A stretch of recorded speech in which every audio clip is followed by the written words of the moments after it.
Well, for more than a decade, she was a mystery, known only as Jane Doe. Now this woman, a victim of serial killer Shawn Grate, has a face and a name.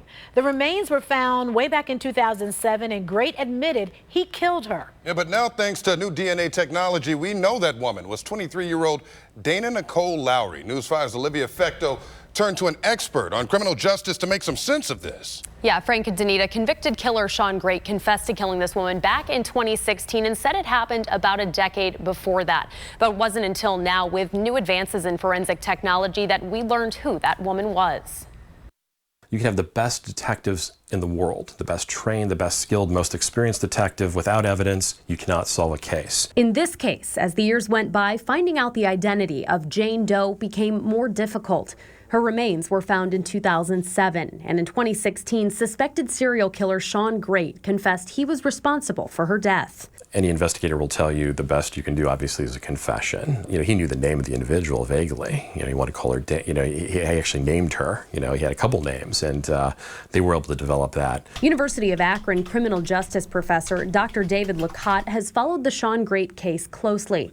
In addition to facial reconstruction analysis, Lacotte says investigators used two new revolutionary technologies to find out the identity of the woman believed to be Grate's first victim.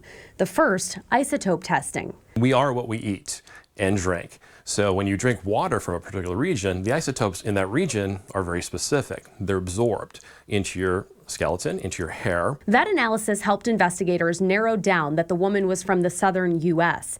Then, using a familial DNA database, they were able to connect with family members of that woman. Lacotte says that technology isn't going away, with so many people voluntarily sending their DNA in for testing. It's useful for identifying suspects, but also victims, like in this case. Now, what we can do is find their brother or their child or even a parent. And they're not using 20 comparison points, you might use 10, but that's still a lot of comparison points, and that tells us that this is not the exact individual, this is a relative. And then we close the scope of the investigation with that information. And Lacotte says while cold cases are generally more difficult to solve as time goes on, developing new and better technology may help investigators solve cases like this one. Olivia Fecto, News 5.